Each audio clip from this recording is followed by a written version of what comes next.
जय श्री कृष्णा, राधे राधे। हमारे हिंदू धर्म में जया एकादशी का विशेष महत्व होता है। माघ माह के शुक्ल पक्ष की एकादशी तिथि को जया एकादशी कहते हैं।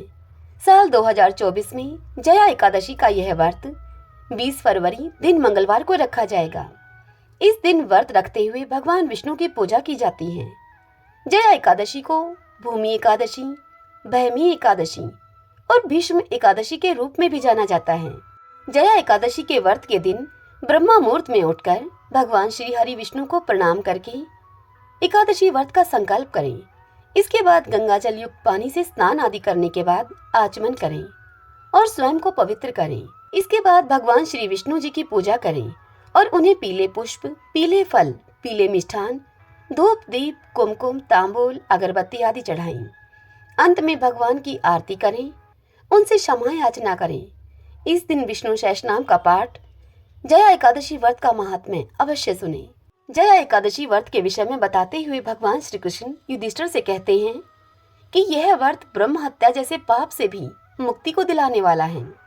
जया एकादशी को बहुत ही पुण्यदायी माना गया है। धार्मिक मान्यताओं के अनुसार इस एकादशी का व्रत करने से व्यक्ति नीच योनि जैसे कि भूत, प्रेत, पिशाच आदि की योनि से मुक्त हो जाता है। जया एकादशी का यह व्रत करने से व्यक्ति को इस दिन अश्वमेघ यज्ञ के समतुल्य ही पुण्य की प्राप्ति होती है। आइए अब हम जया एकादशी की व्रत कथा का श्रवण करते हैं। सभी बोलिए विष्णु भगवान की जय। ओम नमो भगवते वासुदेवाय। युधिष्ठिर ने भगवान श्री कृष्ण से पूछा, हे भगवान, आपने माघ माह के कृष्ण पक्ष की षटतिला एकादशी का हमसे वर्णन किया। अब आप कृपा करके यह बताइए कि शुक्ल पक्ष में कौन सी एकादशी होती है, उस एकादशी का व्रत करने की क्या विधि है तथा उसमें किस देवता का पूजन किया जाता है, यह सब विस्तार पूर्वक बतलाइए। यह सुनकर भगवान श्री कृष्ण बोले, हे राजेंद्र, बतलाता हूँ, तुम ध्यान पूर्वक सुनो। माघ माह के शुक्ल पक्ष में जो एकादशी होती है उसका नाम जया है। वह सभी पापों को हरने वाली उत्तम तिथि है, पवित्र होने के साथ ही पापों का नाश करने वाली है तथा मनुष्यों को भोग और मोक्ष को प्रदान करती है। इतना ही नहीं, यह एकादशी ब्रह्म हत्या जैसे पाप तथा पिशाचताओं की इन योनियों से भी मुक्ति को देने वाली है। इसका व्रत करने पर मनुष्यों को कभी भी प्रेत योनि में नहीं जाना पड़ता। इसीलिए हे राजन, प्रयत्न पूर्वक जया नाम की एकादशी का व्रत करना चाहिए। एक समय की बात है, स्वर्गलोक में देवराज इंद्र राज्य करते थे। देवगण पारिजात वृक्षों से भरे हुए नंदन वन में अप्सराओं के साथ विहार कर रहे थे। 50 करोड़ गंधर्वों के नायक देवराज इंद्र ने स्वेच्छा अनुसार वन में विहार करते हुए बड़े हर्ष के साथ नृत्य का आयोजन किया। उसमें गंधर्व गान कर रहे थे, जिनमें पुष्पदंत, चित्रसेन और उसका पुत्र, ये 3 प्रधान थे। चित्रसेन की स्त्री का नाम था मालिनी। मालिनी से एक कन्या उत्पन्न हुई थी जो कि पुष्पवंती के नाम से विख्यात थी। पुष्पदंत गंधर्व के एक ही पुत्र था जिसको लोग माल्यवान कहा करते थे। माल्यवान पुष्पवंती के रूप पर अत्यधिक मोहित था। ये दोनों भी इंद्र के संतोष के लिए, उसको आनंद देने के लिए, नृत्य करने के लिए आए हुए थे। इन दोनों का गान हो रहा था। इन्हीं के साथ अप्सराएं भी थीं। परस्पर अनुराग के कारण ये दोनों मोह के वशीभूत हो गए। चित्त में इनके भ्रांति आ गई, इसीलिए वे शुद्ध गाना न गा सके। कभी ताल भंग हो जाती तो कभी उनका गीत बंद हो जाता था। इंद्र ने इस प्रमाद पर विचार किया और इसमें अपना अपमान समझकर इंद्र इन दोनों पर कुपित हो गए। अंततः इन दोनों को श्राप देते हुए इंद्र इनसे बोले, ओ मूर्खों, तुम दोनों को धिक्कार है। तुम लोग पतित और मेरी आज्ञा को भंग करने वाले हो। अतः पति पत्नी के रूप में रहते हुए तुम अब पिशाच हो जाओ। इंद्र के इस प्रकार श्राप देने पर इन दोनों के मन में बड़ा दुख हुआ। वे हिमालय पर्वत पर चले गए और पिशाच योनि को पाकर भयंकर दुख को भोगने लगे। शारीरिक पातक से उत्पन्न ताप से पीड़ित होकर दोनों ही पर्वत की कंदराओं में विचरते रहते थे। एक दिन पिशाच ने अपनी पत्नी पिशाची से कहा, प्रिय, हमने ऐसा कौन सा पाप किया है जिससे कि यह पिशाच योनि हमें प्राप्त हुई है। नरक का कष्ट अत्यंत भयंकर है तथा पिशाच योनि भी बहुत दुख देने वाली है। अतः पूर्ण प्रयत्न करके इस पाप से बचना चाहिए। इस प्रकार चिंता मगन होकर वे दोनों दुख के कारण सूखते जा रहे थे।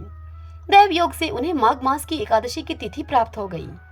जया नाम से विख्यात तिथि जो कि सब तिथियों में उत्तम है। वह एकादशी आई। उस दिन उन दोनों ने सब प्रकार के आहार को त्याग दिया, जलपान तक नहीं किया, किसी जीव की हिंसा भी नहीं की, यहाँ तक कि उन्होंने फल भी नहीं खाए। निरंतर दुख से युक्त होकर वे एक पीपल के समीप ही बैठे रहे। सूर्यास्त हो गया था। उनके प्राण लेने वाली भयंकर रात वहां उपस्थित हुई। उन्हें नींद नहीं आई। वे रति या फिर कोई भी सुख नहीं पा सके उस रात। अब सूर्योदय हो गया। द्वादशी का दिन आ गया। उन पिशाचों के द्वारा जया के उत्तम व्रत का पालन हो गया। उन्होंने रात में जागरण भी किया था। उस व्रत के प्रभाव से तथा भगवान विष्णु की शक्ति से उन दोनों की पिशाचता अब दूर हो गई। पुष्पवंती और माल्यवान अपने पूर्व रूप में आ गए। उनके हृदय में वही पुराना स्नेह उमड़ रहा था। उनके शरीर पर पहले के जैसे ही अलंकार शोभा पा रहे थे। वे दोनों मनोहर रूप को धारण करके विमान पर बैठे और स्वर्गलोक में वापस आ गए। वहां देवराज इंद्र के सामने जाकर दोनों ने बड़ी प्रसन्नता पूर्वक उनको प्रणाम किया। उन्हें इस रूप में उपस्थित वहां देखकर देवराज इंद्र को बड़ा विस्मय हुआ। देवराज इंद्र ने उन दोनों से पूछा कि बताओ, किस पुण्य के प्रभाव से तुम दोनों का यह पिशाचता दूर हुआ है? तुम मेरे श्राप को प्राप्त हो चुके थे, फिर किस देवता ने तुम्हें उस श्राप से छुटकारा दिलाया है? यह सुनकर माल्यवान देवराज इंद्र से बोला, हे स्वामिन, भगवान वासुदेव की कृपा तथा जया नाम की एकादशी के व्रत से हमारी पिशाचता अब दूर हुई है।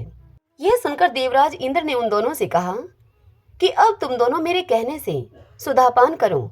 जो लोग एकादशी के व्रत में तत्पर और भगवान श्री कृष्ण के शरणागत होते हैं, वे हमारे भी पूजनीय हैं। भगवान श्री कृष्ण कहते हैं, हे राजन युधिष्ठिर, इस कारण एकादशी का व्रत करना चाहिए। हे नृश्रेष्ठ, जया ब्रह्म हत्या का पाप भी दूर करने वाली है।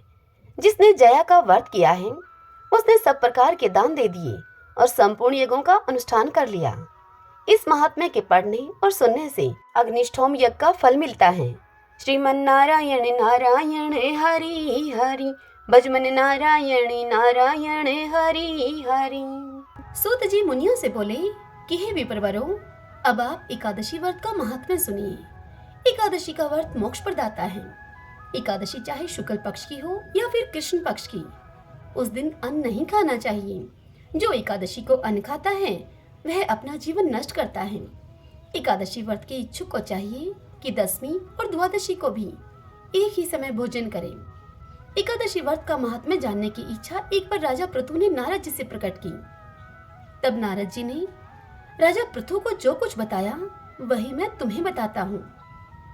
नारद जी राजा पृथु से बोले कि हे राजन, गंगा के समान कोई तीर्थ नहीं, माता के समान कोई गुरु नहीं, विष्णु के समान कोई देव नहीं और अन्न न खाने के समान कोई तपस्या नहीं। शांति के समान संसार में कोई सुख नहीं, सत्य के समान कोई ज्योति नहीं और कार्तिक के समान मास नहीं है। ज्ञान से बड़ा कोई लाभ नहीं और एकादशी के समान दूसरा अन्य कोई व्रत नहीं। व्रत करने वाले को चाहिए कि प्रातः काल उठकर भगवान का पूजन करें, पुराणों की कथा सुने और रात्रि में जागरण करें। अब आप इस संबंध में एक प्राचीन कथा है, वह कहता हूँ, उसे सुनिए। हे राजन, नर्मदा नदी के तट पर गालो मुनि का एक बड़ा ही शोभायुक्त और मनोरम आश्रम था। उनका पुत्र भद्रशील भगवान विष्णु का परम भक्त था।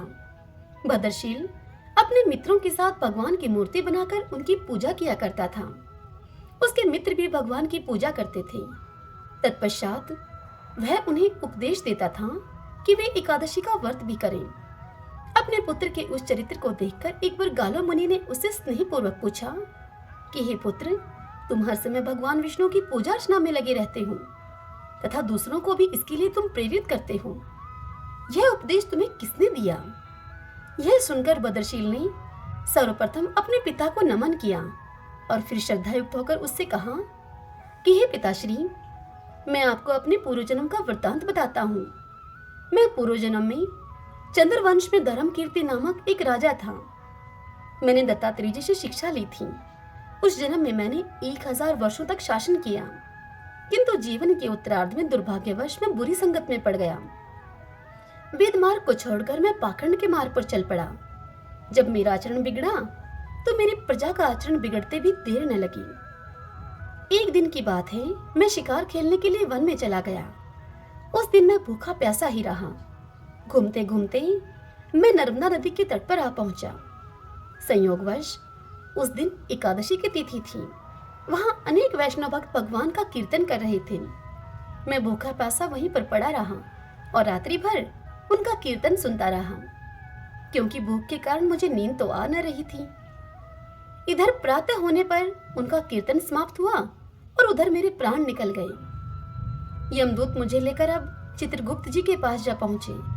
चित्रगुप्त ने कहा कि मैंने बहुत सारे पाप किए हैं, किंतु एकादशी के व्रत के बाद चूंकि मेरे प्राण निकले हैं, इस कारण से मैं सभी पापों से मुक्त हो गया हूँ। यह सुनते ही स्वयं यमराज ने मुझे प्रणाम किया और फिर अपने दूतों को बताया कि एकादशी का व्रत करते हुए जिसके भी प्राण निकले हों, वह मनुष्य स्वर्ग का अधिकारी होता है। जो कोई अनजाने में भी एकादशी का व्रत करता है, उसके सभी पाप नष्ट हो जाते हैं। इसके बाद हे पिताश्री, मुझे एक सुंदर विमान में बैठाकर स्वर्ग भेज दिया गया। उसके बाद हजारों वर्षों तक इंद्रलोक और विष्णुलोक में निवास करने के बाद अब मैंने आपके यहाँ जन्म लिया है। नारद जी इतनी कथा सुनाकर राजा पृथु से कहते हैं कि हे राजन, एकादशी व्रत की महिमा तो अपार है। जो भी श्रद्धा भक्ति से इस कथा को पढ़ता है अथवा सुनता है, उसके समस्त पाप नष्ट हो जाते हैं और सब सुख भोग कर वह अंत काल में वैकुंठ का अधिकारी होता है। श्रीमन नारायण नारायण नारायण, श्रीमन नारायण नारायण नारायण। प्राचीन काल में एक लड़की का जन्म राक्षस कुल में हुआ, जिसका नाम वृंदा था। दैत्यराज कालनेमी जैसे राक्षस परिवार में पैदा होने के बाद भी वृंदा भगवान विष्णु की पूजा किया करती थी। जब वृंदा बड़ी हुई तो उसकी शादी जालंधर नामक दैत्य से हो गई। जालंधर काफी शक्तिशाली राक्षस था, जिसका जन्म भगवान शिव के तेज के कारण समुद्र से हुआ था। बलवान होने के कारण जालंधर को दैत्यों का राजा बनाया गया। वृंदा से शादी करने के बाद जालंधर की शक्ति और पराक्रम बढ़ता ही गया। उसे किसी भी तरह से हराना मुश्किल था। जालंधर के बढ़ते अहंकार और आतंक से सभी देवता परेशान थे। जालंधर की बढ़ती हुई ताकत के पीछे उसकी पत्नी वृंदा की विष्णु भक्ति और सतीत्व था। होते होते जालंधर अपनी शक्ति और अहंकार में चूर होकर स्वर्ग की देवियों पर काबू पाने की कोशिश करने लगा। अब इसी दौरान एक बार उसने माता लक्ष्मी को पाने का प्रयास किया, परंतु समुद्र से जन्म लेने के कारण माता लक्ष्मी ने उसे अपना भाई बना लिया। फिर उसकी नजर माता पार्वती पर गई और उन्हें पाने के लिए जालंधर ने मायाजाल रचा। अपने मायाजाल से जालंधर ने शिव का रूप धारण किया और माता पार्वती के करीब जाने की कोशिश करने लगा। उसी वक्त माँ पार्वती ने उसे पहचान लिया और जब तक जालंधर कुछ समझ पाता, वो अदृश्य हो गई। जालंधर के इस दुर्व्यवहार से पार्वती जी को काफी गुस्सा आया और इस पूरी घटना के बारे में उन्होंने भगवान विष्णु को बताया। इधर जालंधर भगवान शिव से पार्वती जी को पाने के लिए कैलाश पर्वत पर युद्ध कर रहा था। तभी भगवान विष्णु ने जालंधर को सबक सिखाने की ठानी। सभी को पता था कि जालंधर अपनी पत्नी के पूजा पाठ और सतीत्व की वजह से ही अजय हुआ है। ऐसे में भगवान विष्णु ने जालंधर को हराने के लिए उसकी पत्नी का पतिव्रत धर्म भंग करने के लिए मायावी चाल चली। भगवान विष्णु एक साधु का रूप धारण करके वृंदा से वन में मिलने के लिए गए। उनके साथ 2 मायावी राक्षस भी थे, जिन्हें देखते ही वृंदा डर गई। तभी भगवान विष्णु ने उन दोनों राक्षसों का वृंदा के सामने ही वध कर दिया। वृंदा यह देखकर समझ गई कि ये कोई आम व्यक्ति नहीं है। उसी पल वृंदा ने साधु से अपने पति के बारे में पूछा। साधु बने हुए भगवान विष्णु ने अपनी माया शक्ति से 2 बंदर प्रकट किए। दोनों बंदरों के हाथ में जालंधर का सिर और धड़ था। यह देखते ही वृंदा बेहोश हो गई। कुछ समय के बाद होश में आने पर वो साधु से अपने पति को दोबारा जिंदा करने की प्रार्थना करने लगी। वृंदा की विनती सुनकर उसकी आंखों के सामने ही साधु ने अपनी माया से जालंधर के कटे हुए शरीर के हिस्सों को जोड़ दिया और स्वयं उस शरीर में समा गए। वृंदा को जरा सा भी अंदाजा नहीं था कि उसके साथ ऐसा छल किया गया है। जालंधर का रूप धारण किए हुए विष्णु जी को वृंदा अपना पति समझकर रहने लगी। वृंदा के ऐसा करने से उसका सतीत्व भंग हो गया, जिसके बाद जालंधर कैलाश पर्वत में युद्ध हार गया। जब वृंदा को यह सच पता चला तो उसने गुस्से में विष्णु भगवान को पत्थर बनने का श्राप दे दिया। इस घटना के बाद वृंदा स्वयं सती हो गई। जिस स्थान पर वह भस्म हुई वहां तुलसी का पौधा प्रकट हुआ। विष्णु भगवान वृंदा के पति भक्ति से प्रसन्न हुए और उन्होंने कहा कि हे वृंदा, तुम्हारी पति भक्ति देखने के बाद मुझे तुम प्रिय लगने लगी हो। अब सदैव तुम मेरे साथ तुलसी के रूप में रहोगी। तुम्हारे तुलसी रूप का जो भी व्यक्ति मेरे शालिग्राम के साथ विवाह कराएगा उसे 1000 गुना यश और पुण्य प्राप्त होगा। जिस भी मनुष्य के घर में तुलसी का वास होगा उस घर में कभी भी असमय यमदूत नहीं आएंगे। आगे भगवान ने कहा कि तुलसी के पौधे की पूजा करने वालों को गंगा और नर्मदा में स्नान करने के बराबर पुण्य प्राप्त होगा। संसार में चाहे कोई भी मनुष्य कितना भी दुष्ट क्यों न हो, कितने भी पाप क्यों न किए हों, मृत्यु के दौरान उसके मुख में तुलसी और गंगाजल अवश्य दिया जाएगा। इससे वह अपने पापों से मुक्त होकर वैकुंठ धाम को जाएगा। इसके अलावा जो व्यक्ति तुलसी और आंवले के पेड़ की छाया में पितरों का श्राद्ध करेगा उसके पितरों को मोक्ष मिलेगा। अभी बोलिए गौ माता की जय। महाराज दिलीप और देवराज इंद्र में गहरी मित्रता थी। देवराज इंद्र के बुलाने पर एक बार राजा दिलीप स्वर्ग गए। देव असुर संग्राम में देवराज ने महाराज दिलीप से सहायता मांगी। राजा दिलीप ने सहायता करने के लिए हामी भर दी और देवासुर युद्ध हुआ। युद्ध समाप्त होने पर स्वर्ग से लौटते समय मार्ग में कामधेनु मिली। तब राजा दिलीप ने पृथ्वी पर आने की आतुरता के कारण कामधेनु को देखा नहीं। कामधेनु को उन्होंने प्रणाम नहीं किया, न ही उनकी प्रदक्षिणा की।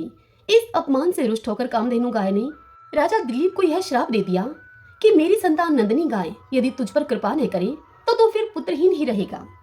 राजा को इस विषय में कुछ भी नहीं पता था, जिसके कारण राजा के कोई पुत्र नहीं हुआ और वे पुत्र न होने के कारण से स्वयं तथा महारानी और प्रजा के सभी लोग चिंतित रहने लगे और बड़े ही दुखी रहा करते थे। पुत्र प्राप्ति की इच्छा से महाराज दिलीप रानी के साथ कुलगुरु महर्षि वशिष्ठ के आश्रम पर पहुंचे। महर्षि सब कुछ समझ गए।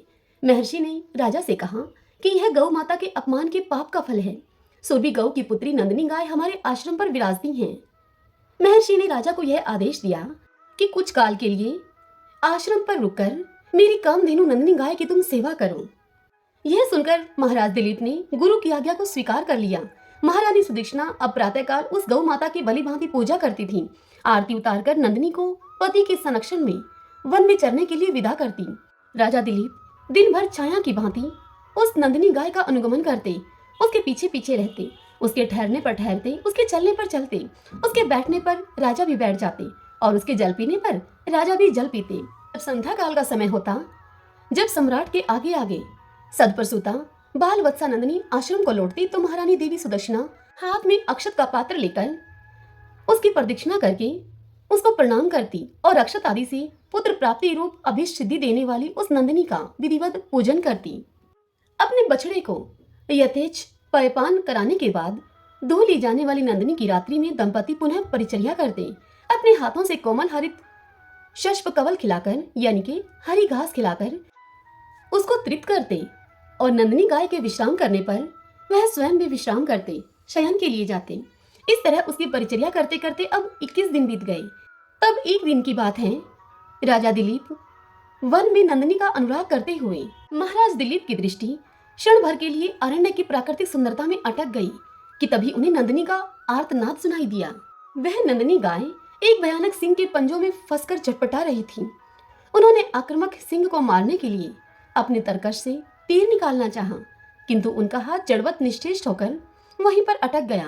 वे चित्र लिखे से वहां पर खड़े रह गए और भीतर ही भीतर वह चटपटाने लगे। तभी मनुष्य की वाणी में सिंह बोल उठा कि हे राजन दिलीप, तुम्हारे शस्त्र संधान का श्रम उसी तरह से व्यर्थ है जैसे कि वृक्षों को उखाड़ देने वाला प्रभंजन पर्वत से टकराकर व्यर्थ हो जाता है। राजन, मैं भगवान शिव के गण निकुंभ का मित्र कुंभोदर हूँ। मुझे भगवान शिव ने सिंहवृत्ति देकर हाथी आदि से इस वन के देवदारुओं की रक्षा का भार सौंपा है। इस समय जो भी जीव सर्वप्रथम मेरी दृष्टि के पथ पे आ जाता है वह मेरा भक्ष्य बन जाता है। इस गाय ने इस संरक्षित वन में प्रवेश करने की अनाधिकार चेष्टा की है और मेरे भोजन की वेला में यह मेरे सम्मुख आई है, अतः मैं इसे खाकर अपनी क्षुधा शांत करूंगा। तुम लज्जा और गलानी को छोड़कर वापस लौट जाओ। किंतु राजा दिलीप कैसे लौट जाएं? पर दुख कातर दिलीप भय और व्यथा से चटपटाती हुई, नेत्रों से अविरल आंसू बहाती हुई नंदिनी को देखकर और उस संध्या काल में अपनी मां की उत्कंठा से प्रतीक्षा करने वाले उसके दूध मुहे बछड़े का स्मरण करके करुणा विगलित हो गई। नंदिनी का मातृत्व उन्हें अपने जीवन में कहीं अधिक मूल्यवान जान पड़ा और उन्होंने सिंह से प्रार्थना की कि वह उनके शरीर को खाकर अपनी भूख को मिटा ले और बाल वत्सा नंदिनी को छोड़ दे। सिंह ने राजा के इस अद्भुत प्रस्ताव का उपहास करते हुए कहा कि हे राजन, तुम चक्रवर्ती सम्राट हो। गुरु को निंदनी के बदले में करोड़ों दुधारू गवें देकर तुम प्रसन्न कर सकते हो। हे राजन, अभी तुम युवा हो, इस तुच्छ प्राणी के लिए अपने स्वस्थ सुंदर शरीर और यौवन की अवहेलना क्यों कर रहे हो? क्यों अपनी जान की बाजी इस गाय के लिए लगाने में जुटे हो? क्या तुम्हारा प्राणियों पर दया करने का ऐसा व्रत ही है?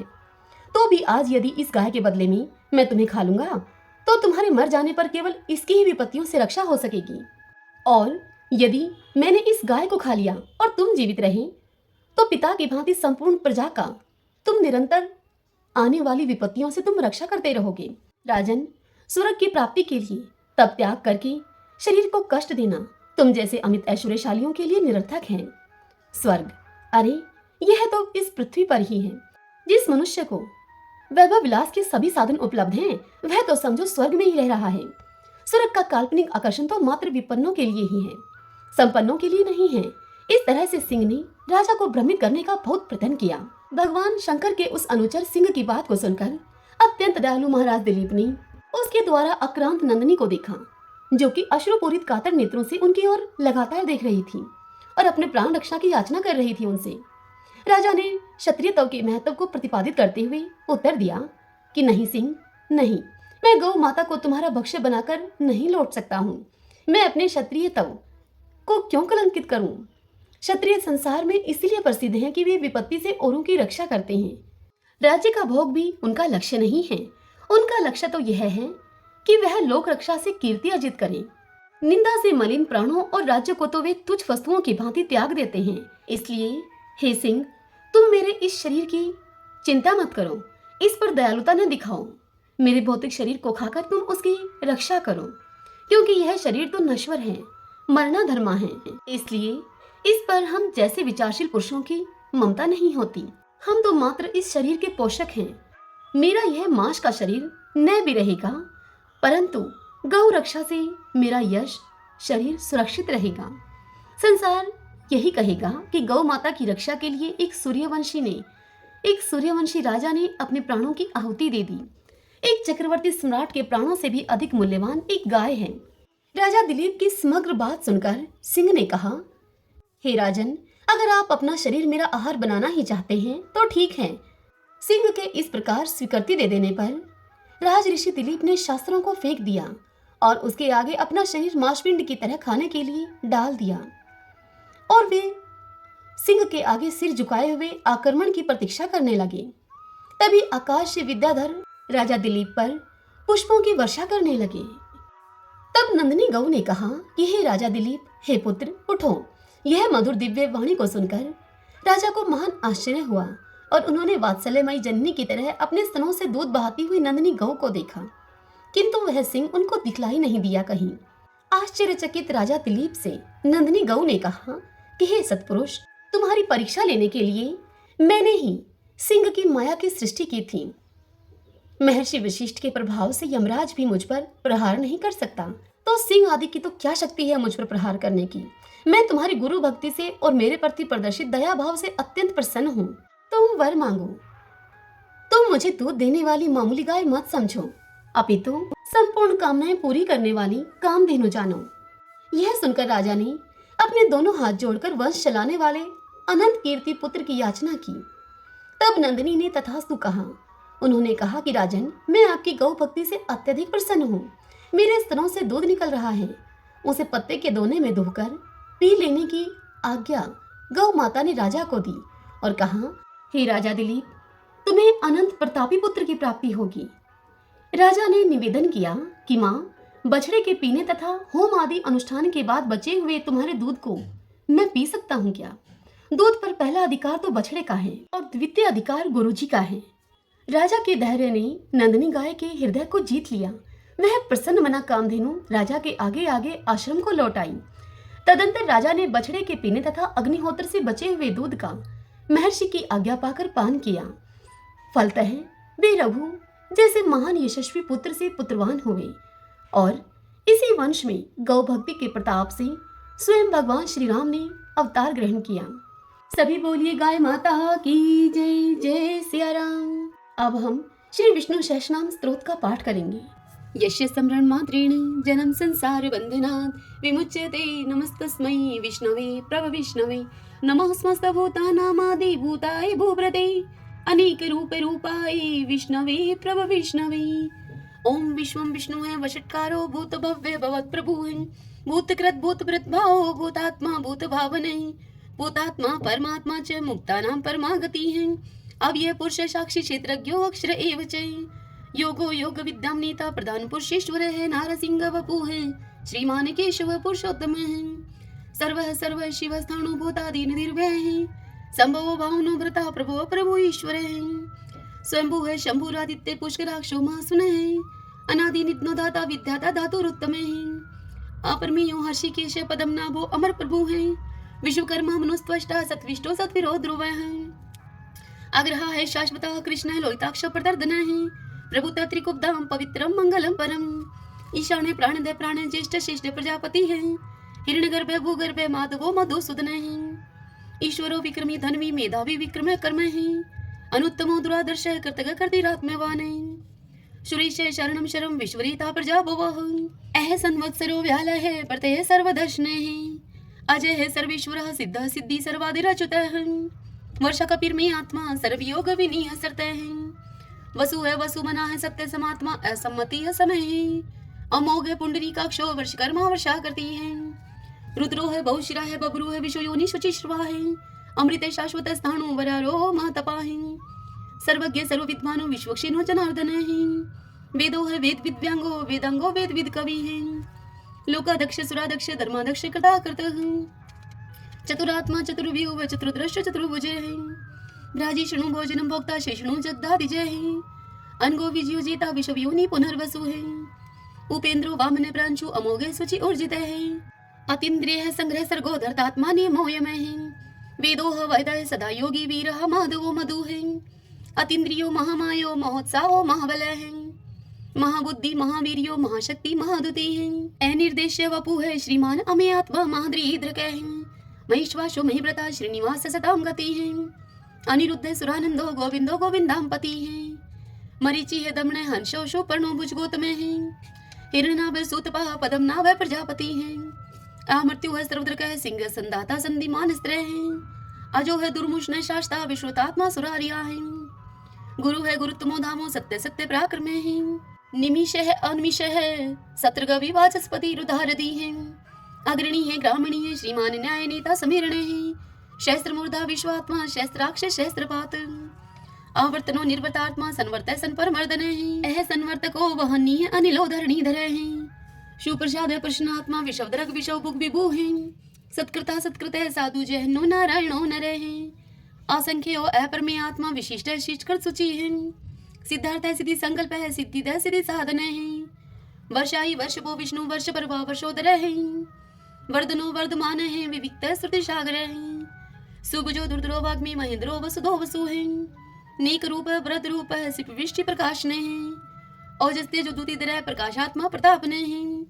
रिद्ध स्पष्ट अक्षरो मंत्र चंद्राशो भास्कर धोती है अमृतम शुद्ध भानु शशबिंदु सुरेश्वर है औषधम जगत सेतु सत्य धर्म पराक्रम है भूत भव्य भवननाथ है पवन पावनो अनल है काम काम कृत कांत है काम है काम प्रदय प्रभु है युगाधिकृत युगावर्तो नेकमायो महाशन है अदृश्य अव्यक्त रूप शस्त्रजित अनंत जित है इष्टो अवशिष्ट शिष्टेष्ट शिखंडी नवशो वर्ष है क्रोध क्रोधकृत करता विश्वबाहु महीधर है अच्युत प्रतित प्राण है प्राण दो वासवानुज है अपाम निदिर्दिष्टा नम परमतः प्रतिष्ठित है स्कंद स्कंदरो दुर्यो वर्दो वायु वाहन है वासुदेव प्रतभानु आदि देव पुरंदर है अशोक स्तारण स्तार शूर शौरी जनेश्वर है अनुकूल शतावर्त है पद्मी पदम निवेक्षण है पद्मनाभो अरविंदाक्ष पदम गर्भ है शरीर भृत है महदीरिदो वरदात्मा मोक्षो गरुड़ो दुजय है अतुल शर्वो भीमा समयगो हवि हरि है सर्वलक्षण लक्षणयो लक्ष्मीवान समिंत जय है वीक्षरो रोहितो मार्गो हेतु दामोदर सह महिद्रय महाभागो वेगवान मिताश्न है उद्भव शोभनो देव श्री गर्भ परमेश्वर है कर्णम कारणम कर्ता विकर्ता गहनो गोवे है व्यवसायो व्यवस्थान संस्थान स्थान दो ध्रुव प्रार्थी परम स्पष्ट चतुष्ट पुष्ट शुभेक्षण है रामो विरामो वीर जो मार्गो नेवन्यो अन्य है वीर शक्तिमतां श्रेष्ठो धर्मोदरं विदुत्तमे वैकुंठे पुरुषे प्राणे प्राणदय प्रणवय प्रथु है हिरण्यगर्भ शत्रुघ्नो व्याप्तो वायुर्दोक्षजे ऋतु है सुदर्शन काल परमेष्टि परिग्रह है उग्र संवत्सरो दक्षो विश्रमो विशव दक्षिणे विस्तार स्थावस्थाणु परमाणम बीजम व्ययम अर्थो अनर्थो महाकोशो महाभोगो महाधने अनिर्विणय सत्विष्ट है अभूह धर्म यूपो महामखे नक्षत्र नेमि नक्षत्री शमय शामय शमी हने यज्ञ इज महिजे चे कर्तुस्त्रम स्ताम गति है सर्वदर्शी विमुक्तात्मा सर्वज्ञो ज्ञानम उत्तमम सुवर्त सुमुख सूक्ष्म सुघोष सुखदय सुहृदय मनोहरो जीत क्रोधो वीरबाहु विधारणे स्वापने सर्वशो व्यापी नेकात्मा नेक क्रम करत वत्सरो वत्सलो वत्सी रतन गर्भ धनेश्वरे धर्म गोप धर्म कृत धर्मी शत अशत शर्म अक्षरम अविज्ञाता शस्त्रांशु विधाता कृत लक्षणे गपस्ती ने मी सत्वस्त सिंहो भूत महेश्वरे आदि देवो महादेव देवशो देव भ्रत गुरु उत्तर गोपतिर गुप्ता ज्ञान गम्य पुरातने शरीर भूत भ्रत भुक्ता कपिंद्रो बुरी दक्षिणे सोमपो अमृतप सोम पुरुषित पुरुषोत्तम विनियुजे सत्य संदो दाशर सत्वतम पति जीवो अविनिता साक्षी मुकुंदो अमित विक्रमे अंबो निदिर्णंतात्मा मोदधिशयो अनंत के अजय है मारे है स्वभाव जीता मित्र प्रमोदने आनंदो नंदनो नंद सत्य धर्मा त्रिविक्रमे महर्षि कपिलाचार्य कर्तघ मेदनी पति हैं त्रिपद त्रिदशा अध्यक्षो मास्टरं कृतांत करते हैं महावराहु गोविंद सुषेण कनकांगदी गुह गभीरोगे नो गुप्त चक्र गदाधरे वेदा स्वंगो अजिते कृष्णो दृढ़ संकर्षण अच्युते वर्णो वारुणो वृक्ष पुष्कराक्षो महामना भगवान भगानंदी वनमाली हलायुदे आदित्यो ज्योतिरादित्य शैषणो गतिस्तमः शुधन्वा खंड परशु है दारुणो द्रविण प्रदे द्विस्पर्क सरदृग व्यासो वाचस्पतिर्यो निजे त्रिशामा शाम गय शाम निर्वाणम बीजजम मिष्के सन्यास कृष्ण शांत निष्ठा शांति प्रायणम शुभांगम शांति दय सत्रष्टा कुमुदय कुवलेशय गोहति गोपतिर्गुप्ता वृषभाक्षो वृषप्रिय अनिवर्ति निर्वर्तात्मा संक्षिप्ता श्रीमुखर शिव श्रीवत्स्वक्षा श्रीवाशय श्रीपति है श्रीमतांबर श्रीदय श्रीशय श्रीनिवास श्रीनिधि है श्री विभावने श्रीद्रह श्रीक्रह श्रेय श्रीमान लोकत्रयाश्रय स्वक्षय स्वंगस्तानंदो नंदिर ज्योतिर्गणेश्वर विजितात्मा विधेयात्मा सत्कीर्ति छिन संशय उदृण सर्वत चक्षु अनिश शाश्वत अस्त्र भूषयो भूषणो भूत विशोक शोक नाशने अर्चिस्मान अर्चित कुंभ विशुद्धात्मा विशोधने अनिरुद्धो अप्रतिरथ प्रद्युम्नो अमित विक्रमे कालने मीनिहा वीर शौरी शूर्जनेश्वरे त्रिलोकात्मा त्रिलोकेश केशव केशिहारी कामदेव कामपाल कामिकांत कृतागमे अनिर्देश्य गोपु विष्णु वीरो अनंतो धनंजय ब्राह्मणो ब्रह्माकृत ब्रह्मा ब्रह्म ब्रह्मा विवर्धने ब्रह्माविद ब्राह्मणो ब्रह्मी ब्रह्माज्ञो ब्राह्मण प्रिय महाकर्मो महाकर्मा महातेजा महोरगे महाक्रतु महायुज्वा महायगो महावीर सत्वय स्तौ प्रिय स्तोत्रम स्तुतरण प्रिय पूर्ण पुरिता पुण्य पुण्य कीर्ति अनामय मनोजव तीरथ करो वसुरेता वसुप्रदय वसुप्रदो वासुदेवो वसु है वसु मनाहावी सदगति है सत्कृति है सत्ता सद्बुद्धि सत्य प्रायणे सूरसेनो यदुश्रेष्ठ सन्निवास है स्वयामुने भूतावासो वासुदेव सर्वासु निलयो अनिलय दृपः दृप्तो दृप्तो दुर्दुरो अपराजित विश्वमूर्ति महामूर्ति दित्तमूर्ति अमूर्तिमान अनेक मूर्ति अव्यक्त है शतमूर्ति शतानन एकोनेक स्वः किमित तत्पद अनुत्तमम् लोकबंधु लोकनाथो माधवो भक्त वत्सल स्वर्ण वर्णो हेमांगो व्रांग चंदनांगदी वीरहा विश्व शून्यो गर्ताशी अचल चल एमानी मन दो मानो लोक स्वामी त्रिलोक द्रक सुमेधा मेध जो धन्य सत्य मेधा धराधर तेजो वृषो दुतिधर सर्वशस्त्र प्रतांबर प्रग्रो निग्रो व्यग्रो नेक श्रृंगो गदागर जय चतुर्मूर्ति चतुर्बाहु चतुर्व्यूह चतुर्गति चतुर आत्मा चतुर्भाव चतुर्वेद विद एकपात समावर्तो अनिर्वर्तात्मा दुर्जो दुर्ति कर्म दुर्लभो दुर्गमो दुर्गो दुरावासो दुरारिया शुभंगो लोक सारंग सुतंतु सुतंतु वर्धने इंद्रकर्मा महाकर्मा कृतकर्मा कृतागम उद्भवो सुंदरो सुंदो रत्ननाभ सुलोचन अर्को वासन श्रृंगी जयंत सर विजयी स्वर्ण बिंदु अक्षोभय सर्वागीश्वरेश्वर महाहदो महागतो महाभूतो महानिधि कुंदे कुंदरे कुंदे पर्जने पावनो अनिले हैं, अमृताशो अमृतोपु सर्वज्ञ सर्वतो मुखे हैं, शूलुभ शुवर्त सिद्ध शत्रुज शत्रुतापने हैं, ने क्रोध उदम्बरो अशुत चाणुरांत निशोधने हैं, शस्त्रार्थी सप्त जीव सप्तदा सप्त वाहने हैं, अमूर्ति अनगे अचिंत्य भय करद भय नाशने हैं, अणुः व्रतः कृश स्थूल गुणवृत निर्गुणे महाने हैं, ऐद्रते सवद्रते श्वासे प्रागवंशो वंशवर्धने हैं, भारव्रत कथिते योगी योगीश सर्व कामदे हैं, आश्रम शर्मण श्यामे सुपर्णो वायु वाहन हैं, धनुर्धरो धनुर्वेदो दंडो दमिता दमे हैं, अपराजिते सर्वशहो नियंता नियमो अयमे हैं, सतोवान सात्विक सत सत धर्म प्रायण हैं, अभिप्राय प्रियारो अर्ह प्रियकृत प्रतिवर्धने हैं, विहाय सगति ज्योति है सुरुचि उद्भुग विभु है, रवि विरोचन सूर्य है सविता रवि लोचने हैं, अनंत हूत भूत भोक्ता सुख दो नेक जो अग्रजे हैं, ए निवृण सदामर्षि लोकधिष्ठानम अद्भुत हैं, सनातन तमय कपिल है कपिर पे हैं, स्वस्ति स्वस्ति कृत स्वस्ति स्वस्ति भुक स्वस्ति दक्षिणे हैं, ए रुद्र कुंडली चक्री विक्रम उचित शासन हैं, शब्दातिक शब्द शह शिशिर शर्वरी करे हैं, ए क्रूर पेशलो दक्षो दक्षिणे शमीनाम वरे हैं, विदुत्मा विद्भय पुण्य शर्वण कीर्तने हैं, उतारणो दुष्कृति पुनोदश पन्नाशने हैं, वीर रक्षण संतो जीवन प्रिय वस्तित हैं, अनंत रूप अनंत श्री जीत वन्यो व्यापय चतुरस्रो गभीरात्मा विदिशो व्याधीशो दिशे हैं, अनादिर पूर्व लक्ष्मी सुवीरो रुचिरांग दे हैं, जननो जन जन्मादि भीमो भीम पराक्रमे हैं, आधार नीलो ऐधाता पुष्पहाश प्रजागरे हैं,